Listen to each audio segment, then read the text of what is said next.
nom du Père, du Fils et du Saint-Esprit, un seul Dieu, Amen. Chers fidèles, aujourd'hui c'est le 3e dimanche du mois copte Touba et la Sainte Bible nous parle d'un lien très important entre l'esprit, l'eau et le sang. Comme introduction, le psaume de l'office de la Sainte Liturgie d'aujourd'hui nous parle du feu et de l'eau. Nous sommes entrés dans le feu et dans l'eau, mais tu nous as fait sortir pour un banquet.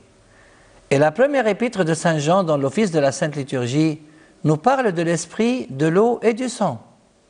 Saint Jean nous dit, c'est qu'ils sont trois à rendre témoignage, l'esprit, l'eau et le sang, et ces trois convergent dans l'unique témoignage. Le feu est aussi un des symboles du Saint-Esprit. Quand le jour de la Pentecôte arriva, ils étaient tous ensemble au même endroit. Tout à coup, il vint du ciel un bruit comme celui d'un vent violent qui remplit toute la maison où ils étaient assis. Des langues qui semblaient de feu leur apparurent, séparées les unes des autres, et elles se posèrent sur chacun d'eux. Ils furent tous remplis du Saint-Esprit et se mirent à parler en d'autres langues comme l'Esprit leur donnait de s'exprimer. Chers frères et sœurs, la question à laquelle je souhaite, avec vous, trouver une réponse est la suivante. Quelle est la relation entre l'esprit, l'eau et le sang? D'abord, le sang et l'eau. Après la mort de Jésus sur la croix, un des soldats, d'un coup de lance, le frappa au côté et aussitôt il en sortit du sang et de l'eau. Celui qui a vu, c'est-à-dire Jean, a rendu témoignage et son témoignage est conforme à la vérité. Et d'ailleurs, celui-là sait qu'il dit ce qui est vrai afin que vous aussi vous croyiez. Et c'est pour cela qu'au début de la Sainte Liturgie, lors de la présentation du pain et du vin, l'un des deux diacres qui est à la droite du prêtre tient le flacon de vin qui deviendra le sang du Christ et l'autre à la gauche du prêtre tient le flacon de l'eau. Dans les lectures d'aujourd'hui, nous allons découvrir ensemble le grand lien entre l'esprit, l'eau et le sang. Le lien entre l'eau et l'esprit. L'évangile de l'office de l'encens du soir nous parle de la guérison du paralytique à la piscine de Beth Esda. Un ange descendait de temps en temps dans la piscine et agitait l'eau. Et le premier qui descendait dans l'eau après qu'elle avait été agitée était guéri. Cet ange représente l'évêque de l'Église, voir l'Apocalypse chapitre 2 et 3, ou son représentant qui est le prêtre. Il sanctifie l'eau du baptistère par la prière et par le Saint-Crème, que nous appelons le miron, qui nous donne le Saint-Esprit. Il transforme la nature de l'eau en eau et celle-ci donne naissance aux enfants de Dieu. Aussi, l'évangile de l'office de l'encens de l'aube nous parle de l'importance de la naissance de l'eau et de l'esprit, ce qui se passe pendant le baptême.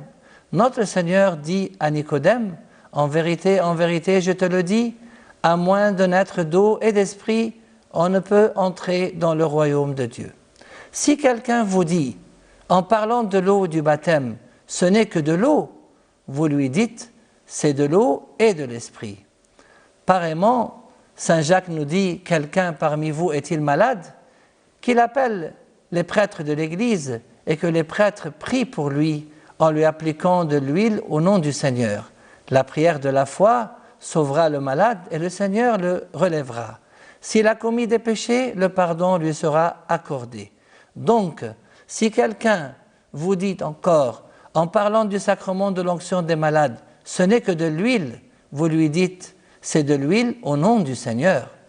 Quant à la relation entre le sang et l'eau, dans l'épître de Saint Paul aux Hébreux, dans l'office de la Sainte Liturgie, Saint Paul nous dit, nous avons ainsi, frères, pleine assurance d'accéder au sanctuaire par le sang de Jésus. Approchons-nous donc avec un cœur droit et dans la plénitude de la foi, le cœur purifié de toute faute, de conscience et le corps lavé d'une eau pure. Ici, le sang du Christ purifie le cœur et l'eau du baptême, sanctifiée par le Saint-Esprit, lave les péchés. Quant à la relation entre le sang et l'esprit, dans la même épître aux Hébreux, Saint Paul nous parle du châtiment de celui qui a foulé aux pieds le sang de Jésus et son Esprit Saint, en disant « Quelle peine plus sévère encore ne méritera-t-il pas, vous le pensez, celui qui aura foulé aux pieds le Fils de Dieu, qui aura profané le sang de l'alliance dans lequel il a été sanctifié, et qui aura outragé l'Esprit de la grâce? Il est terrible de tomber aux mains du Dieu vivant. L'Esprit, l'eau et le sang, dans les Actes des Apôtres, dans l'office de la Sainte Liturgie, le jour de la Pentecôte, et après avoir entendu le discours de Saint Pierre, le cœur bouleversé d'entendre ces paroles, ils demandèrent à Pierre et aux autres apôtres, « Que ferons-nous, frères ?» Pierre leur répondit, « Convertissez-vous, que chacun de vous reçoive le baptême au nom de Jésus-Christ pour le pardon de ses péchés, et vous recevrez le don du Saint-Esprit. » Donc, c'est par le baptême, c'est-à-dire l'eau, et par le pardon des péchés, grâce au sang du Christ, que nous recevons les dons du Saint-Esprit. Comme conclusion, Saint Paul a fiancé l'Église à Jésus. Il a dit, « Je vous ai fiancé à un seul époux pour vous présenter à Christ comme une vierge pure. » Le Christ a signé son acte de mariage avec l'Église par son sang versé sur la croix. Il a confirmé son acte à travers notre baptême par l'eau et par l'Esprit. Et après avoir signé cet acte de mariage, il part pour nous préparer la nouvelle demeure éternelle, puis il reviendra pour nous prendre avec lui. Il a dit, « Je vais vous préparer une place, et puisque je vais vous préparer une place, je reviendrai et je vous prendrai avec moi, afin que là où je suis, vous y soyez aussi. » En attendant le second avènement de notre Seigneur Jésus, demandons-lui de nous aider à bien considérer la valeur de son sang qu'il a versé pour nous sur la croix, ainsi que la valeur de notre baptême qui a eu lieu par l'eau et par le Saint-Esprit. C'est le Saint-Esprit qui sanctifie l'eau du baptême et c'est lui qui transforme le pain et le vin en corps et en sang du Christ, et gloire à lui éternellement. Amen.